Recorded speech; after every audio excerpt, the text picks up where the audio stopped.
నమస్తే. ఇన్నాళ్ళు నన్ను సపోర్ట్ చేస్తూ, ఎంకరేజ్ చేస్తూ మీ ప్రేమని నాకు అందిస్తున్న ప్రతి ఒక్కరికి కృతజ్ఞతలు. అలాగే ఈ వీడియో కూడా ఖచ్చితంగా మీకు ఉపయోగపడుతుంది. లైక్, షేర్ అండ్ సబ్స్క్రైబ్ చేసి మీ సపోర్ట్‌ని నాకు అందించండి. అలాగే ఈ వీడియో పట్ల మీకున్న అభిప్రాయాన్ని కామెంట్ సెక్షన్‌లో కామెంట్ చేసి తెలియజేయండి. ఇప్పుడు వీడియోని చూద్దాం. నమస్తే, వెల్కమ్ టు అవర్ ఛానల్. నేను పద్మిని. ప్రస్తుతం మనతో పాటు హిందూ జనశక్తి ప్రెసిడెంట్ లలిత్ కుమార్ గారు ఉన్నారు. మాట్లాడదాం. సార్ నమస్తే. సార్ నమస్కారం అండి. సార్, కరోనా టైంలో అతను ఒక వీరుడు. అతను చేసినటువంటి సేవలు అనితర సాధ్యమని కొనియాడని అటువంటి మనిషి లేడు అని అంటే అతిశయోక్తి లేదు. అంతలా ఉండేటటువంటి ఆ వ్యక్తిని కలియుగ కర్ణుడిగా కూడా అభివర్ణించారు. కట్ చేస్తే డామిట్ కథ అడ్డం తిరిగింది అన్న రీతిలో ఆయన చేసిన ఒకే ఒక వ్యాఖ్య ఇప్పుడు దేశమంతా కూడా సంచలనంగా మారింది. అది హలాల్ విషయం గురించి ఆయన మాట్లాడి ప్రస్తావన తీసుకొచ్చారు. అయితే హలాల్ అంటే అసలు ఏమిటి హలాల్ చేయటం ఒక్కొక్కళ్ళు ఒక్కొక్కలా చెప్తున్నారు. హలాల్ గురించి మాట్లాడితే వచ్చినటువంటి నష్టం ఏం లేదు, కానీ ఇతిహాసాన్ని కంపేర్ చేస్తూ ఇతిహాసాన్ని తీసుకొచ్చినటువంటి ఆ వైనం డెఫినెట్గా అది హర్షణీయం కాదు. డెఫినెట్గా దాన్ని అపోజ్ చేసే వాళ్ళు ఉంటారు. అసలు ఏమిటి వ్యవహారం లలిత్ గారు? ముందుగా ప్రేక్షకులందరికీ నమస్కారం అండి. ఈరోజు దీనికి ఒక చిన్న ఉదాహరణ చెప్పుకోవచ్చండి. ఒక వ్యక్తి ఒక పెద్ద భవనం కట్టాలి అంటే సంవత్సరాలు కష్టపడాలి, లేదా కనీసం నెలలు కష్టపడాలి. కానీ దాన్ని కూల్చేయాలంటే నిమిషాలు చాలు. అవును సార్. ఇప్పుడు సోను సూద్ చేసింది అదే. అలాగే ఒక బిందెడు పాలని చెడగొట్టాలంటే ఒక చిటికెడు విషం చాలు. ఈరోజు సోను సూద్ చేసిన ఒక్క వ్యాఖ్య తన సర్వభ్రష్టత్వం వైపు తీసుకెళ్ళిపోయిందని చెప్పాలి. ఎందుకంటే ఈ కోవిడ్ కర్ణుడు ఎవడైతే ఉన్నాడో తన కోవిడ్ సమయంలో చేసిన సేవల గురించి చాలామంది మెచ్చుకున్నారు. కానీ ఆ సేవల తర్వాత అంతే స్థాయిలో అతని మీద ఆరోపణలు కూడా వచ్చాయి. విదేశీ నిధులు సేకరించడం కావచ్చు, తన ఫౌండేషన్ ఒకటి పెట్టి సూద్ ఫౌండేషన్ అని ఒకటి పెట్టడం, దాని ద్వారా దాని ఫండ్ సోర్సెస్ ఏంటి అనేది కూడా బయటికి చెప్పకుండా నేను సేవలు చేస్తున్నాను అని చెప్పడం మాట్లాడటం. సరే, ఏది ఏమైనా ఫండ్స్ విషయం ఎట్లా ఉన్నా ఏదో పనికొచ్చింది, ప్రజలకు 10 మందికి సేవ చేశాడు కదా అని చెప్పి సరిపెట్టుకున్నారు జనాలు. కానీ నిన్న తనకు సంబంధం లేని టాపిక్లోకి దూరి, ఎందుకంటే తనేమి యూపీ వాస్తవ్యుడు కాదు, యూపీలో ఉంటున్నవాడు కాదు. యూపీలో యోగి ఆదిత్యనాథ్ గారు ఒక నిర్ణయాన్ని ప్రకటించారు. ఏమని? ఏ షాప్స్ అయితే ఉంటే ఆ షాప్స్ యొక్క యజమానుల పేర్లు దాని బయట ఉండాలి కంపల్సరీ. ఇదే కదా ఆయన చెప్పింది. ఎందుకు చెప్పారు అంటే చాలా మందికి ఈరోజు నేనే ఒక విషయం కనిపెట్టుకొచ్చా. శ్రీశైలంలో హోటల్ పేరు సహస్ర రెస్టారెంట్. ఏమనుకుంటారు ఎవరైనా? హిందువులు అనుకుంటారు. కానీ దాని లోపలికి వెళ్తే ఓనర్ పేరు షేక్ మౌలాలి. ఇప్పుడు షేక్ మౌలాలి ఫుడ్ నేను తినకూడదా అంటే నేను తినకూడదు. ఎందుకు? నేను హలాల్ చేసిన ఫుడ్డే తింటాను అని షేక్ మౌలాలి అన్నప్పుడు షేక్ మౌలాలి హలాల్ చేసిన ఫుడ్ నేను ఎందుకు తింటా? నాకేం కర్మ పట్టింది? నేను హిందూగా నాకు హలాల్ కాని ఫుడ్ తినాలని కోరిక నాకుంది. ఆడికి నచ్చిన ఫుడ్ తినాలని హక్కు, తినే స్వేచ్ఛ ఉన్నప్పుడు మరి నాకు నచ్చిన ఫుడ్ నాకు తినే స్వేచ్ఛ లేదా? నేను కూడా వాడికి నచ్చిన ఫుడ్డే నేను తినాలా? ఆడు హలాల్ చేసిన ఫుడ్డే నేను తినాలా? నేను చెప్తానండి, అది కూడా చెప్తా. వాడు హలాల్ చేసిన ఫుడ్ నేను తినాలా? అవసరం లేదు కదా. అది ఇదే దేశంలో నాకు కూడా స్వేచ్ఛ ఉంది కదా. మరి నా స్వేచ్ఛను హరించేస్తున్నారు. నేను నాన్ హలాల్ ఫుడ్ తినే స్వేచ్ఛ లేకుండా ఖచ్చితంగా హలాల్ ఫుడ్ తినాల్సిన బతుకైపోయింది. ఈరోజు చికెన్ షాప్స్కి వెళ్ళి చూడండి, హలాల్ మీట్ అని పెడతాడు. అంటే ఈ దేశంలో ఓపెన్ గా పెడతారు. ఈ దేశంలో 14% జనాభా తినే హలాల్ని మిగతా 70% ఉన్న హిందువుల చేత కూడా తినిపిస్తున్నారు. అరే 70% హిందువులమైన మాకు హలాల్ ఆచారం కాదు, మేము ముట్టుకోమని చెప్పే ధైర్యం హిందువుల్లో లేదు. మాట్లాడే వాళ్ళని కూడా మళ్ళీ మత సామరస్యం పేరుతోటి ఈ సోను సూద్ లాంటి మతోన్మాదులు బయటకు వచ్చేసి చాలా విమర్శలు చేస్తూ ఉన్నారు. సో ఇటువంటి హలాల్ వ్యవహారాలు బయటకు తెలియటం కోసం అని చెప్పేసి బాజాప్తాగా పేర్లు పెట్టుకుంటారు. బాబు, నువ్వు అక్రమ్ అయితే నీ పేరు అక్రమ్ రెస్టారెంట్ అని పెట్టుకో. అంతేగాని ఆనంద భవన్ నువ్వు పెట్టుకుని లోపల ఫోన్ పే చేసేటప్పుడు అక్రమ్ అని కనపడుతుంటే తినేసిన తర్వాత ఇది హలాల్ ఫుడ్ అని నేను తెలుసుకోవాలా? ఇటువంటివి జరగకూడదని యోగి ఆదిత్యనాథ్ గారు పెట్టారు. ఖచ్చితంగా జరుగుతుందా అండి? వాళ్ళు ఉన్న ప్రతి రెస్టారెంట్స్ లో ఖచ్చితంగా హలాల్ జరుగుతుంది? వాళ్ళు ఉన్న రెస్టారెంట్లలో జరిగితే పర్లేదండి, ఇది వాళ్ళ మతాచారం అనుకోవచ్చు. కర్మ ఏంటంటే వాళ్ళు క్లయింట్లుగా వస్తారని తెలిసి హిందూ రెస్టారెంట్లలో కూడా ఈ మధ్య హలాల్ కంపల్సరీ చేసేసి పెట్టేశారు. నాన్ వెజ్ రెస్టారెంట్స్లో ఈ హలాల్ అనేది చాలా మంది ఫుడ్కి అనుకుంటారు. ఫుడ్కి మాత్రమే కాదండి, హలాల్ అనేది ఎంత ప్రమాదకర స్థితికి వచ్చింది అంటే ఈ రోజున గ్రాసరీస్, కందిపప్పు, మినప్పప్పు, చివరికి విఐపి బ్లాక్ షాంపూ అని ఒక షాంపూ వస్తుంది. ఆ షాంపూ కవర్ పైన కూడా హలాల్ బ్రాండింగ్ వేయించుకుంటున్నారు. ఎందుకంటే విదేశాలకి, పర్టికులర్గా ఈ అరబిక్ కంట్రీస్, ఇస్లామిక్ కంట్రీస్కి అక్కడ సేల్ అవ్వాలంటే కంపల్సరీ హలాల్ స్టాంప్ ఉండాలి. ఈ హలాల్ అంటే ఏంటి చాలా మందికి తెలియదు. మాంసాన్ని చేసే హలాల్ ఎట్లా ఉంటుందంటే జంతువు యొక్క మెడని సగభాగం కోసి, ఆ కోసే ముందు ఆ జంతువు యొక్క తలని మక్కా వైపుగా తిప్పి పెడతారు. మక్కా వైపుగా తిప్పి పెట్టి సగం మెడని కోసి అది ప్రాణం మొత్తం కొట్టుకులాడుతూ దాని రక్తం మొత్తం బయటకు వచ్చేసేదాకా చూస్తూ ఉంటారు. చూస్తూ ఆ బిస్మిల్లా చదువుతారు వాళ్ళ ఖురాన్ వచనాలు ఏవైతే ఉంటాయో వాళ్ళు చదువుతూ ఉంటారు. అది పూర్తిగా చనిపోయిన తర్వాత రక్తం మొత్తం బయటకు వచ్చేసిన తర్వాత రక్తం పాత్రలోకి పట్టకుండా నేల మీద పోయాక దాన్ని అప్పుడు మొత్తం బొచ్చు బీకి లేకపోతే చర్మం బీకేసి దాన్ని మాంసం కొడతా ఉంటారు. దీన్ని హలాల్ అని చెప్పేసి అంటారు. హలాల్ అంటే ఏమిటి అంటే ఖురాన్ ప్రకారం ఆమోదించబడినది, అనుమతించబడినది. ఎవరి చేత అనుమతించబడింది అంటే వాళ్ళ దేవుడు ఎవరైతే ఉన్నాడో అతని చేత. మరి దీనికి విరుద్ధమైనది ఏంటి? హలాల్ చేయకుండా ఉన్న ప్రతిదీ కూడా హరాం అంటే నిషేధించబడింది, విసర్జించబడింది అని చెప్పేసి అర్థం. అంటే మనం తినే ప్రతిదీ ఏదైతే ఉందో ముస్లింలకి హరాం, ఎందుకంటే మనం హలాల్ చేయం కదా. ఈ కర్మ ఎట్లా వచ్చిందంటే చివరికి మనం ఎంతో భక్తి శ్రద్ధలతో పోలేరమ్మకో లేకపోతే పోచమ్మకో మైసమ్మకో ఎల్లమ్మ తల్లికో మనం పెట్టుకునే మాంసాన్ని కూడా గుళ్ళోకి వచ్చి హలాల్ చేసి వెళ్తా ఉన్నారు వీళ్ళు. ప్రతి దేవాలయంలో జరుగుతుందండి ఇది. చాలామంది హిందువులకి తెలియక హలాల్ అంటే ఏదో పవిత్రమైన ఆచారం అనుకుని మాకు హలాల్ చేయకుండా పెట్టడం ఆనవాయితీ లేదండి, హలాల్ చేసే పెడతాం అంటున్నారు. నిజానికి మనం ఇంట్లో ప్రసాదం చేసేటప్పుడు పాయసం, పులిహోర, పొంగలో పిల్లోళ్ళు వచ్చేసి నాకు కొంచెం పెట్టు అంటే తప్పు నాన్న, స్వామికి నైవేద్యం పెట్టాక పెడతాము, అప్పుడు దాకా ఎంగిల్ చేయకూడదు అంటారు. మరి ఆల్రెడీ హలాల్ అంటే ఏంటి? వాళ్ళ దేవుడికి అనుమతి తీసుకుని సమర్పించుకున్న దాన్ని నువ్వు తీసుకొచ్చి మీ అమ్మవారికి మళ్ళీ ఎంగిల్ పెడుతున్నావు. నువ్వు బయటకు వచ్చి మాత్రం ఇంత పెద్ద బొట్లు పెడతావు, ఇంతంత పసుపు రాసుకుంటావు. ఎందుకు మరి ఇంకా ఎంగిల్ భోజనం అమ్మవారికి పెట్టేటప్పుడు నువ్వు భక్తుడిని చెప్పుకో మాకు. ఇది ఒక రకమైన హలాల్. చెప్తానండి అది కూడా. ఇప్పుడు ఇంకొక రకమైనది ఉంది, అదేంటంటే వస్తువుల యొక్క హలాల్. కందిపప్పు, మినప్పప్పు, జీడిపప్పు, ఏ పప్పు అయినా సరే, ఏ వస్తువులైనా సరే, చివరికి కాస్మెటిక్స్ కూడా, ఇవన్నీ కూడా హలాల్ చేయటం. ఈ హలాల్ సర్టిఫికేషన్ చేయించుకునేటప్పుడు వాళ్ళు ఇవ్వాల్సింది ఏంటంటే ఈ పని స్టార్టింగ్ నుంచి మళ్ళీ ఎండ్ యూజర్ దాకా చేరేదాకా కూడా ప్రతి పనిలో కూడా ఇంత పర్సెంటేజ్ ఆఫ్ ముస్లిం ఉద్యోగస్తులు పనిచేశారు అని చెప్పేసి అప్రూవల్ తీసుకోవటం. దానికి ఇప్పుడు నాన్ వెజ్ లో అంటే బ్లడ్ ఉంటుంది, కందిపప్పుల్లో మినపప్పుల్లో వీళ్ళు ఏముండదండి, హలాల్ స్టాంప్ ఇస్తారు. ఆ హలాల్ స్టాంపింగ్ ఇచ్చినందుకు జమాతే ఇస్లామీ హింద్ అనే ఆర్గనైజేషన్, అట్లాంటి ఇంకో 2 ఆర్గనైజేషన్స్ ఉన్నాయి ఇండియాలో. వాళ్ళకి ప్రతి సర్టిఫికేషన్ కి, ఇప్పుడు హల్దీరామ్స్ లో ఉంది, హల్దీరామ్స్ లో ఒక మూంగ్ దాల్ ప్యాకెట్ కి సర్టిఫికేషన్ ఇవ్వాలనుకోండి, మూంగ్ దాల్ ప్యాకెట్ గాను ప్రతి సంవత్సరం వాళ్ళు 25,000 రూపాయలు అసోసియేషన్ కట్టాలి. ఇలా ఈ హలాల్ మార్కెట్ వరల్డ్ వైడ్గా జరుగుతుంది. ఎంత అంటే $2.5 ట్రిలియన్. $2.5 ట్రిలియన్ అంటే ఇండియన్ ఎకానమీతో ఈక్వల్గా హలాల్ మార్కెట్ అనేది నడుస్తూ ఉంది. ఈ డబ్బంతా దేనికి వాడుతున్నారు? ఎవరైతే తీవ్రవాదులు భారతదేశం మీద దాడులు చేస్తారో అట్లాంటి వాళ్ళకి న్యాయ సహాయం అందించడం కోసం వాడుతున్నారు. ఈ హలాల్ డబ్బులు ప్రపంచవ్యాప్తంగా తీవ్రవాదం పెంచి పోషించడానికి వాడుతున్నారని చెప్పి గూగుల్లో చాలా చోట్ల మనకి సోర్సెస్ దొరుకుతున్నాయి. మరి ఈ హలాల్ ఇంత మాఫియా నడుస్తున్నప్పుడు దీన్ని అడ్డుకట్ట వేయరాక, లేదంటే ఓ పని చేయండి, ఈ హలాల్ స్టాంపింగ్ దాని ద్వారా వచ్చే రెవెన్యూ ఏదైతే ఉందో డైరెక్ట్ గవర్నమెంట్కి ఇవ్వండి, గవర్నమెంట్ హలాల్ సర్టిఫికేషన్ ఇస్తుంది.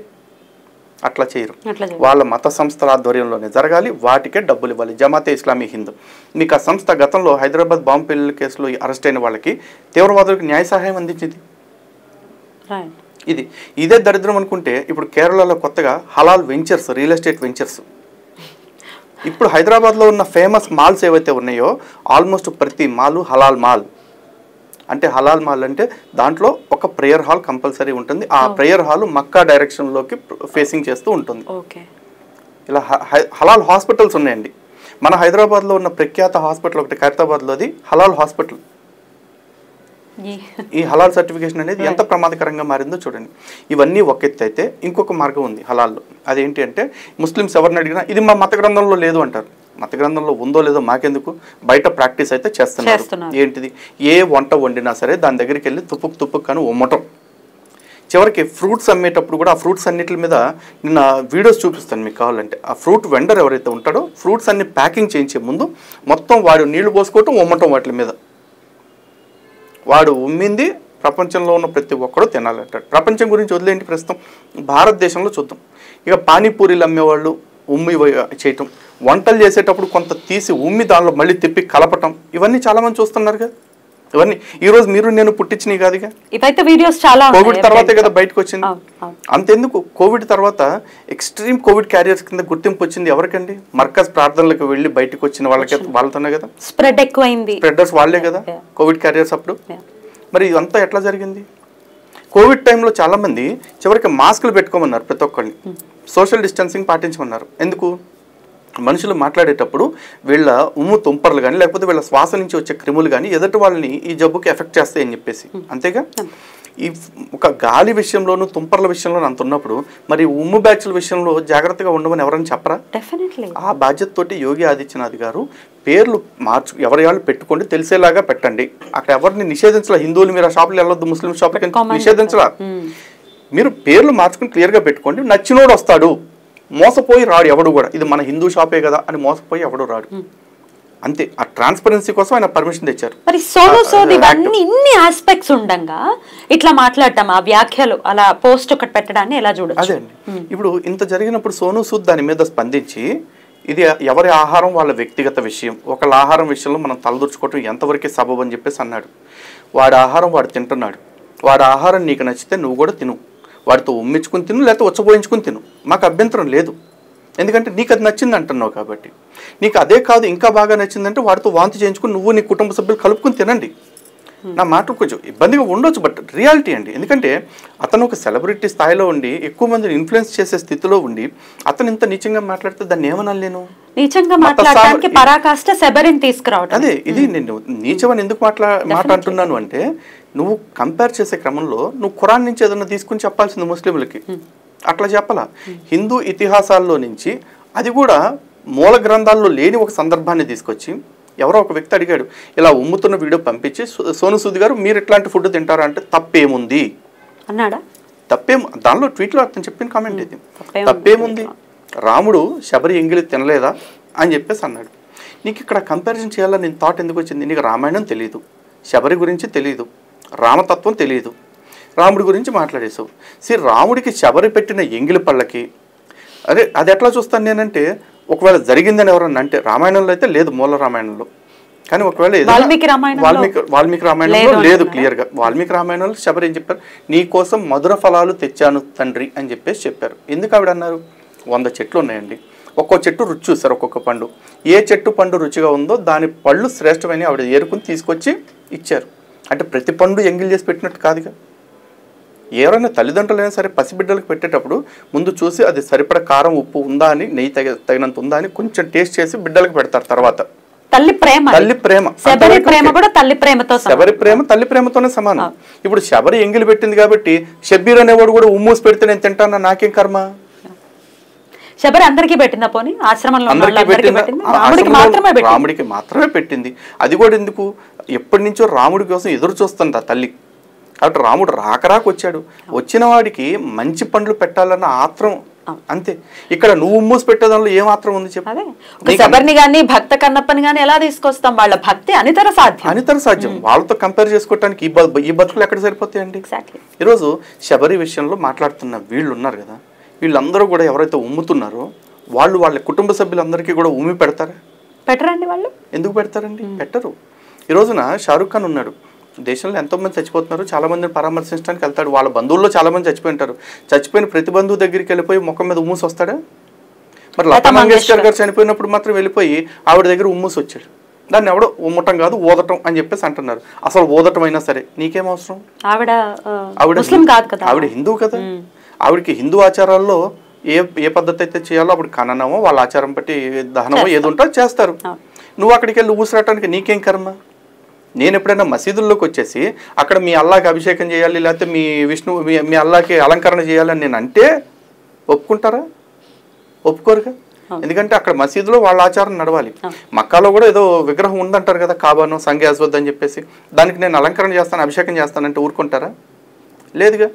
ఎందుకంటే ఎవరి మత కేంద్రాల్లో ఎవరి మతస్థుల దగ్గర ఆ మతాచారాలు నడవాలి. లతా మంగేష్కర్ దగ్గరికి వచ్చి ఊదిపోయాడు అంటే వాడిది ఏంటి? మత సామరస్యమా? మతోన్మతమా? వాడి ఆచారం ప్రకారం వాడు ఉమ్మేసి వెళ్ళాడు. అలాగే వీళ్ళందరూ కూడా ఏంటి అంటే వాళ్ళ దృష్టిలో ఏంటి, ఇదిగో ఏమో అల్లా నమ్ముకోకుండా చనిపోయింది కాబట్టి అల్లాని నమ్ముకున్న నేను ఆవిడ మీద ఉమ్మితే ఆవిడ కూడా స్వర్గానికి వెళ్తుందని చెప్పి వాడు చెప్పకనే చెప్పటం. అలాగే హిందువులందరూ కూడా అపవిత్రమైన ఫుడ్ తింటున్నారేమో, లేకపోతే అసలు హలాల్ కాని ఫుడ్ తింటున్నారేమో, నేను ఒక ముస్లింగా ఉండి నేను ఉమ్మేస్తే హలాల్ అయిపోయినట్టే అన్న ఒక బలుపేమో. ఏ కారణం లేకపోతే ఎందుకు ఉమ్ముతున్నారో ఆ మత పెద్దలు బయటకు వచ్చి చెప్పాలి మరి. అసలు లేనే లేదని ఇప్పుడు కూడా ఒకళ్ళతో మాట్లాడితే అసలు ఆ పద్ధతే లేదు, ఉమ్మటం అనేదే నాకు తెలియదు అని ఒకరు ఇప్పుడే మాట్లాడతారు. అయ్యో అసలు కొంతమంది ముస్లిం పెద్దలు మాట్లాడుతుంటే మనకి ఎట్లా ఉంటుందంటే రోత, రోకు, జుగుప్స అన్ని కలిపి వచ్చేస్తాయండి. కారణం ఏంటంటే భారతదేశంలో సుమారు వేల సంఖ్యలో జరుగుతుంది లవ్ జిహాద్ అనేది. అంటే లవ్ జిహాద్ అనే పేరు లేకపోవచ్చు, లవ్ జిహాద్ అనే ఒక సంస్థ లేకపోవచ్చు, కానీ పెళ్లి చేసుకునే మతం మార్చుకోవటం ఇస్లాంలోకి, లేదా ఇస్లాంలోకి మార్చి పెళ్లి చేసుకోవటం, ఇదంతా రెగ్యులర్గా జరుగుతుంది కదండి. అయినా కూడా వీళ్ళు ఏమంటారంటే అబ్బెబ్బెబ్బే ఇస్లాంలో అసలు అట్లాంటివి లేనే లేదండి అంటారు. ఇస్లాంలో ఖురాన్లో అల్-బకర్లో 221వ ఆయత్తులో క్లియర్గా ఉంది, ఒక అవిశ్వాసురాలైన స్త్రీ కంటే విశ్వాసురాలైన ఒక బానిస స్త్రీ నీకు ఎంతో మేలైంది. కాబట్టి నువ్వు ఇస్లాంలోకి ప్రవేశించని విశ్వసించని ఒక స్త్రీని ఎన్నటికీ నీకు ఎంత నచ్చినప్పటికీ నువ్వు వివాహం ఆడొద్దు అని చెప్పేసి క్లియర్గా ఖురాన్లో ఉంది. సూరా 2 ఆయత్ 221. ఇది కాదని చెప్పేసి ఎవరన్నా పెద్ద మనిషిని చెప్పమానండి. మరి ఇది ఎవరిని అడిగినా కూడా అబ్బాయి లవ్ జిహాద్ అనేది మా గ్రంథంలో లేదండి అంటారు. మరి దీన్ని లవ్ జిహాద్ కాక ఏమంటారు? నీ మతం కాని అమ్మాయి నీ మతంలోకి వచ్చేదాకా పెళ్లి చేసుకోవద్దు అంటున్నాడండి. మరి దీన్ని ఏం పేరు పెడతారు? లవ్ జిహాద్ కాదు ఇంకో పేరు మీరే పెట్టండి.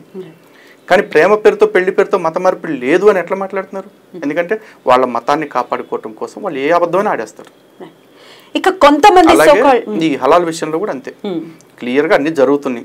వీడియోలు 1, 2 కాదు, వందల సంఖ్యలో వచ్చినాయి. అయినా కూడా మా దానిలో లేదంటే అంటారు. మరి మీ దానిలో లేనప్పుడు ఎందుకు జరుగుతున్నాయి? అలాగే జరిగిన మొహరం పండుగ చూడండి, పీర్ల పండుగ చూడండి.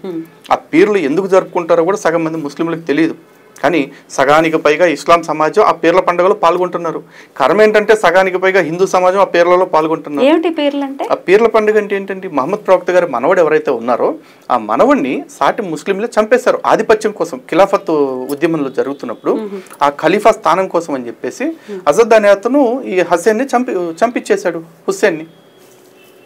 అయితే ఆ చంపేసిన తర్వాత అతని తలని మాత్రం ఖననం చేసి ఆ మొండాన్ని పట్టుకుని మొండాన్ని బల్లానికి గుచ్చి ఊరేగించారు ఊరంతా. దానికి గుర్తుగా ఇప్పుడు కూడా వీళ్ళందరూ కూడా ఆ బల్లాలు పొడవాటు బల్లాలు పట్టుకుని పీర్లు దానికి జెండాలు కట్టి ఊరేగిస్తూ ఉంటారు. ఇదే పీర్ల పండుగ. ఈ పీర్ల పండుగ వాళ్ళు ఎందుకు చేసుకుంటున్నారో వాళ్ళకి తెలియట్లా. సగానికి పైగా మెజారిటీ సమాజమైన సున్నీ సమాజం ఆ పీర్ల పండుగను ఒప్పుకోదు. కానీ మన హిందువులు మాత్రం పీర్లు మాకు ఎప్పటి నుంచో ఉన్నాయండి, మేము కూడా మోస్తామండి అంటున్నారు. మోస్తారు. కర్మ ఏంటంటే మొయ్యటంతో పాటు వీళ్ళు అక్కడ డాన్సులు కడతారు, ఆ నిప్పుల మీద నడుస్తారు, అన్నీ చేస్తారు. అసలు ఈ మధ్య కొత్తగా ఒక ఆచారం కూడా చేసింది, ఇవన్నీ మా కులపు పీరీలు అని చెప్పేసి చెప్పుకోవటం, మా కుటుంబ పీరీలు అని చెప్పేసి చెప్పుకోవటం. మనకున్న పండుగలు సరిపోదు, ఉన్న దరిద్రాలు చాలా అన్నట్టు. ఎందుకు ఇవన్నీ మనకి? రైట్. అయితే ఈ షియాజ్ సున్నీస్ లో మొన్న రీసెంట్ గా ఒక వీడియో చూసానండి. ఒక ముస్లిం లేడీయే మేము హలాల్ చేసిన ఫుడ్ తినము, షియాజ్ సున్నీస్ డిఫరెంట్ 2 శాఖలు కదా, మేము ఆ ఫుడ్ తినము బికాజ్ వాళ్ళు హలాల్ చేస్తారు, అళ్ళు మీద నేనెందుకు తినాలని ఒక ముస్లిం స్త్రీయే చెప్తుంది బాహాటంగా. మరి జనాలందరూ తినాలి, సోను సూద్ ఇట్లాంటి కమెంట్ ని చేయడం ఎట్లా అసలు? లేదు ఇప్పుడు యాక్చువల్లీ నేనైతే నిజంగా ఆ వీడియో చూడలేదండి. బట్ వీడియో ఉంది, ఐల్ షో యు. డెఫినెట్ గా నేను చెప్తున్నా కదా, వాళ్ళల్లో ఉన్న క్లారిటీ మన వాళ్ళకి రావట్లేదు. అదే బాధ. మొన్నటి దాకా మత సామరస్యం పేరుతో మైనార్టీలకు ఇంకా హక్కులు కావాలి, లేదా మైనార్టీలకు ఇంకేదో సేవ చేయాలి, ఇట్లాంటివి మాట్లాడేవాళ్ళు.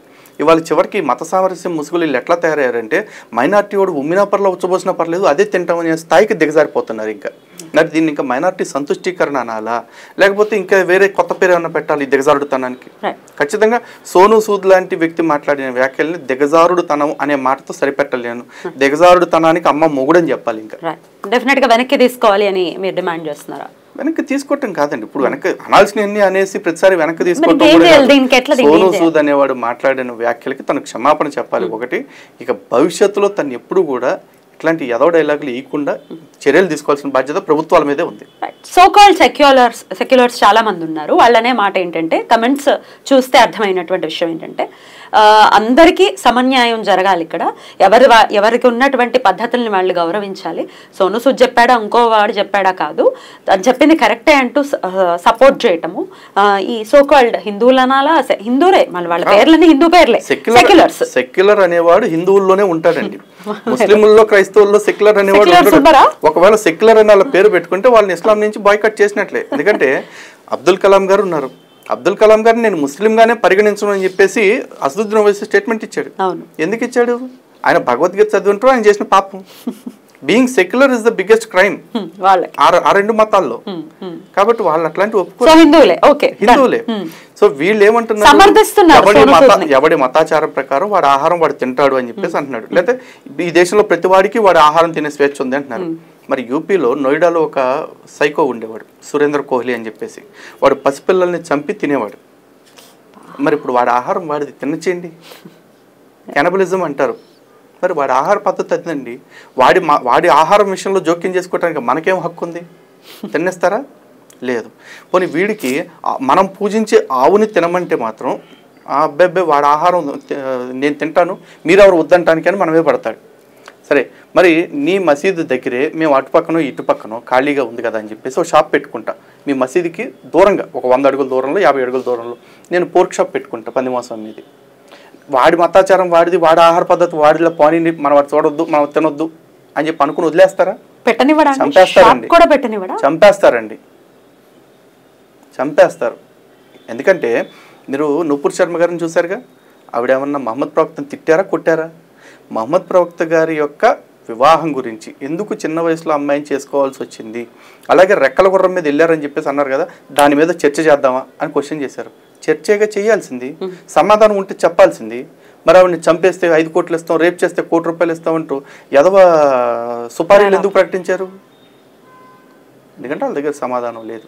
వాళ్ళు సామరస్యం పాటించరు, వాళ్ళు చంపేస్తామంటే అది సామరస్యం. ఈ రోజున నల్గొండలో మీరు చూసుకున్నట్లయితే మిర్యాలగూడ పట్టణంలో బహిరంగ ర్యాలీ తీశారు పిఎఫ్ఐ తరఫున. తీసి కాట్ దాలో సాలంకో, ఆర్ఎస్ఎస్ వాలంకో అంటూ ముస్లింలు నినాదాలు ఇచ్చారు.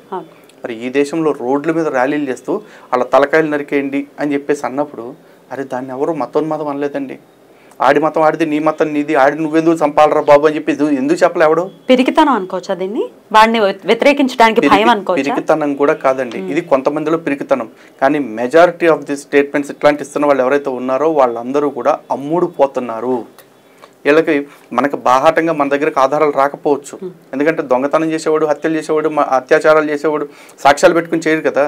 వీళ్ళు కూడా హిందువుల్ని ఆధ్యాత్మికంగా హత్యలు చేస్తున్నారులే కదా. వీళ్ళు విదేశీ కుక్క బిస్కెట్లు తింటూ ఇక్కడ హిందువులకి అగెనిస్ట్గా మాట్లాడుతున్న కుక్కలు వీళ్ళు. నెట్టింటి ఇష్టం వచ్చినట్టు కమెంట్లు పెట్టే వాళ్ళు కూడా అసలు ఏమీ రియాక్ట్ కాకుండా, మామూలుగా ఇప్పుడు మనం ఇట్లాంటి డిస్కషన్స్ పెట్టామనుకోండి, కొంతమంది రెడీ అయిపోతారు, తిట్టడానికి రెడీ అయిపోతుంటారు. మరి వాళ్ళ కళ్ళు ఏమైనా కాకులు ఎత్తుకెళ్ళిపోయాయని అనుకోవాలా, మరి ఇవి కనపడట్లేదు అని అనుకోవాలా? ఒకటండి, ఇక్కడ మనం వీడియో చేస్తున్నాం, మన వీడియో కిందకి రాగానే అసలు వేరే దేశభక్తులు వచ్చేస్తారు. వచ్చేసి దానిలో విచిత్రం ఏంటంటే ఈ ముస్లిమ్స్ కూడా ఉంటారు. ఆ ఉమ్మిన వీడియోలు చూసిన వాళ్ళు వాడు ఉంటాడు. వాడు వచ్చి ఇవన్నీ మాట్లాడు, మీలాంటి వాళ్ళ వల్లే కదరా మత ఘర్షణలు వచ్చేస్తాయి అంటాడు. అసలు ఇది వినడానికి ఎంత విడ్డూరంగా ఉంటుందంటే, అసలు లలిత్ కుమార్ పద్మిని గారు లేనప్పుడు అసలు ఈ దేశంలో మత ఘర్షణలే జరగదు. మనం మాట్లాడబట్టి మొత్తం కొట్టు చచ్చిపోతున్నారని చెప్పేసి పుట్టిస్తూ ఉంటారు. ఈ కామెంట్లు చూసి దేంతో నవ్వాలి మరి వాళ్ళే చెప్పాలి. ఇది సాల్డ్ అన్నట్టు ఇంకొంతమంది వస్తూ ఉంటారు. వాళ్ళు వచ్చేసి ఎందుకురా పక్క మతాలు నాడిపోసుకుంటారు అంటాడు. మొన్న ఒక పోరం పొక్కాడు, హిందూ పండగల దగ్గరికి హిందూ మండపాల్లోకి వచ్చేసి అందరూ మీ రాముడు గొప్పోడు, మీ కృష్ణుడు గొప్పోడు, కానీ వీళ్ళందరూ కూడా అల్లానే మొక్కారు తెలుసా అంటూ వాగాడు. దాన్ని చూసి చప్పట్లు కొట్టేసి మా రాముడిని గొప్పోడు అన్నది వరకే చూస్తారు. ఆ సెకండ్ లైన్ మర్చిపోతారు, వదిలేస్తారు. ఎందుకంటే కన్వీనియంట్గా మనకి ఎంతవరకు కావాలో అంతవరకే తీసుకుంటాం. నిన్నగాక మొన్న ఒక పాస్టర్ గారు కుక్క బహిరంగంగా స్వస్థత సభలను పెట్టేసి ఒక అమ్మాయికి దెయ్యం విడిపిస్తానంటాడు. ఆ అమ్మాయిని బట్టి దెయ్యం ఎవరు? దుర్గమ్మ. మరి ఆ ముండా కొడుకుల్ని ఆ పాస్టర్ ముండా కొడుకుని చెప్పెట్టు కొట్టాలా, కొట్టకూడదా? అది మతోన్మాదంలా కనపడదు. ఈ కామెంట్లు పెట్టే వాళ్ళకి ఇప్పుడు మాట్లాడరు. అంతకు ముందు ఆ ముస్లిం వాడు మాట్లాడింది మతోన్మాదంలా కనపడదు. మన మీద కోపంతో, హిందువుల మీద కోపంతో నా ఆహారం అని చెప్పేసి ఆవుల్ని బతికున్నప్పుడే వేడి నీళ్ళు పోసి వాటి చర్మాన్ని లాగేస్తారు ఫస్ట్. ఆడికి నిజంగా ఆహారం అయితే అట్లా చంపాల్సిన అవసరం లేదు. ఒక్క వేటను మెడకాయ నరికేసి దాన్ని మాంసం కొట్టుకుని తినొచ్చు. కానీ హిందువుల ఆత్మాభిమానాన్ని, హిందువుల ఆధ్యాత్మికతని, హిందువుల భక్తిని దెబ్బ కొట్టాలని బతికున్న గోవు మీద వేడి నీళ్లు పోసి చర్మాన్ని బతికుండగా 4 కళ్ళు నరికేస్తారు ఫస్ట్. ఆ వీడియో ఉందండి, మీ కమ్యూనిటీ గైడ్లైన్స్ వచ్చి ఛానల్ లేపేస్తారు ఆ వీడియో పోస్ట్ చేస్తే, తెలుసా? అంత దారుణమైన వీడియోస్ ఉంటే అంత దారుణంగా సోషల్ మీడియాని వాళ్ళు యూట్యూబ్ సెర్చ్ ఇంజిన్ని కూడా వాళ్ళు అంత ఇన్ఫ్లుయెన్స్ చేస్తూ ఉంటారు, కంట్రోల్ చేయగలుగుతారు.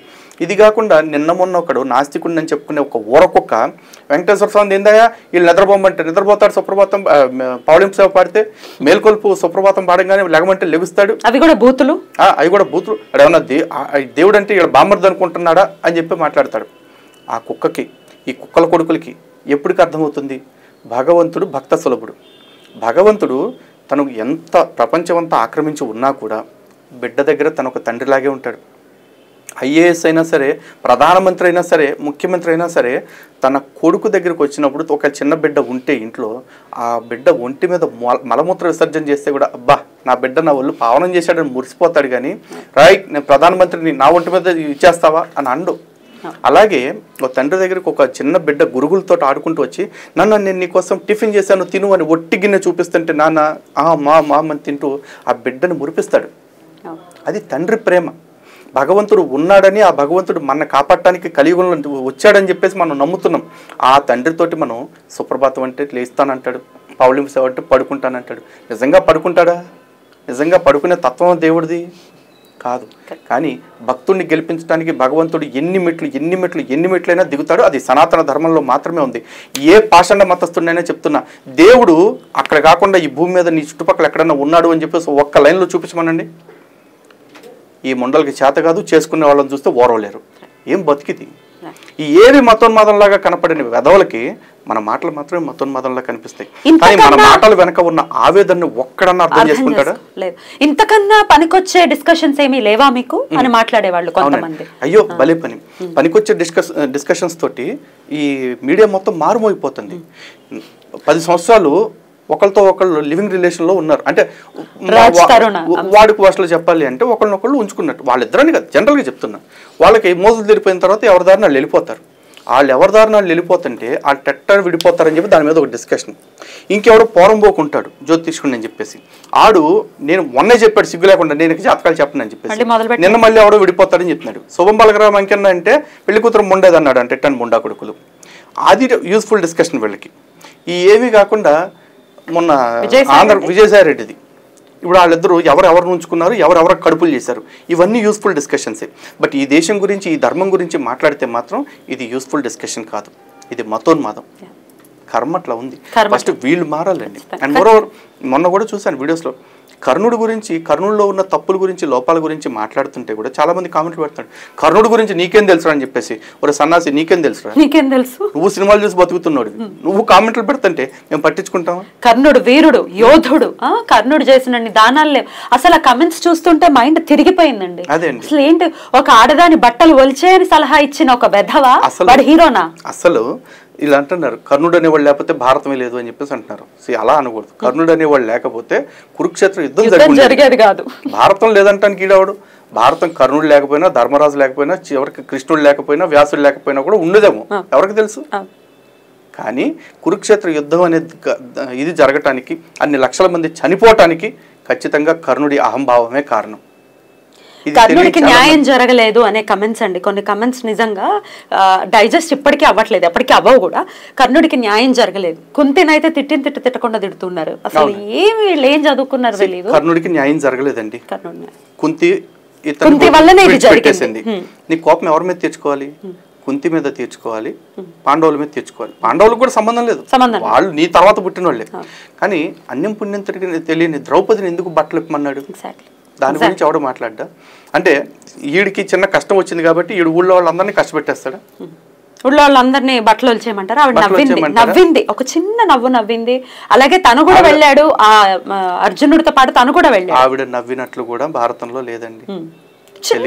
చెలికత్తెలు నవ్వారు, తర్వాత ఆవిడ వచ్చి వాళ్ళని వారించి పంపించేసింది. ఇది భారతంలో ఉన్న సందర్భం. తను నవ్వినట్టు ఎక్కడా రాయలేదు, తను నవ్వలేదు కూడా. మరి ఇంత కక్షను పెట్టుకుని మామూలుగా అంటే ఫస్ట్ ఆఫ్ ఆల్ వీళ్ళకి ఏంటంటే ప్రాబ్లము, ఎన్టీఆర్ ఒక సినిమా తీశాడు. ఎన్టీఆర్ సినిమాని తప్పుపడుతున్నాం కాబట్టి వాళ్ళు ఎన్టీఆర్ ఫ్యాన్స్కి కోపం. ప్రభాస్తో ఒక సినిమా వచ్చింది, ప్రభాస్ తీసిన సినిమాని తప్పుపడుతున్నాం కాబట్టి ప్రభాస్ ఫ్యాన్స్కి కోపం. సో వీళ్ళ ఫ్యాన్స్ తోటి ఫ్రెండ్లీగా ఉండే హీరోస్ ఎవరైతే ఉంటారో వాళ్ళందరికీ కూడా మన మీద కోపం. కానీ వాస్తవం ఏంటంటే వీళ్ళందరూ కూడా రేపు ఏదైనా కష్టం వస్తే అటు ప్రభాస్ దగ్గరికి పోరు, అటు ఎన్టీఆర్ కుటుంబం దగ్గరికి పోరు, మళ్ళీ గుడికే పోతారు, కృష్ణుడిని వేడుకుంటారు. బిచ్చప్ బతుకలేదు. మొహం ఎక్కడ పెట్టుకుని అడగాలో తెలియని పరిస్థితి కదా. అంతే. కృష్ణుడి మనం అన్నాము, కృష్ణుడు మరి అంత ధర్మం పాండవుల పక్కన ఉంది కాబట్టి కృష్ణుడు అంతటి వాడు పాండవుల పక్కన ఉన్నాడు. ఈ దేశపు నిజమైన హీరోలు ఎప్పుడు కూడా కృష్ణుడు, రాముడు వీళ్ళే అండి. వీళ్ళు అనుకుంటున్న నటులు ఎవరైతే ఉన్నారో వాళ్ళు నటులు మాత్రమే. ఆ నటుల్ని చూసి మురిసిపోయే విటులు వీళ్ళు అంత కామెంట్లు పెట్టేవాళ్ళు. వీళ్ళ బతుకులకి అంత సీన్ ఏం లేదు ఇంకా అంతకు మించి. రైట్ అండి. మొత్తానికి సోను సూద్ చేసినటువంటి వ్యాఖ్యలు డెఫినెట్ గా వెనక్కి తీసుకోవాలి, సారీ చెప్పాల్సినటువంటి పరిస్థితి ఉంది. ఇంకొకసారి ఇలాంటి వ్యాఖ్యలు చేయకుండా ఆయన జాగ్రత్త తీసుకోవాలి. అవుట్ ఆఫ్ ఫ్లో అనేసాడా, లేకపోతే విచక్షణ లేకుండా అనేసాడా, ఎవరైనా ఇచ్చిన స్క్రిప్ట్ వేసేసాడా తెలియదు. అవుట్ ఆఫ్ ఫ్లో అనేది అంటానికి లేదు. ఎందుకంటే if it's a debate spontaneous గా ఏదో వచ్చేసింది, ఐఎమ్ రిపెంటింగ్ అని చెప్పేసి అనుకోవచ్చు. కానీ డెలిబరేట్ గా పెట్టిన పోస్ట్ అది తనే పెట్టాడా, తన వాళ్ళ టీం ఎవరైనా పెట్టారా, ఇది తెలియని పరిస్థితి. డెఫినెట్ గా దాని గురించి ఆయన వివరణ ఇవ్వాలి. సమయాన్ని కేటాయించి చాలా ఉన్నట్టు నిర్మోహమాటంగా చెప్పేటటువంటి తత్వం మీది అది మరొకసారి ప్రూవ్ అయింది. తెలుసుకోవాలి, నిజాలు తెలుసుకోవాలన్న ఉద్దేశంతో మిమ్మల్ని సమయం అడగడం జరిగింది. సమయం ఇచ్చినందుకు కృతజ్ఞతలు తెలియజేస్తూ నమస్కారం అండి. నమస్కారం. Thank you.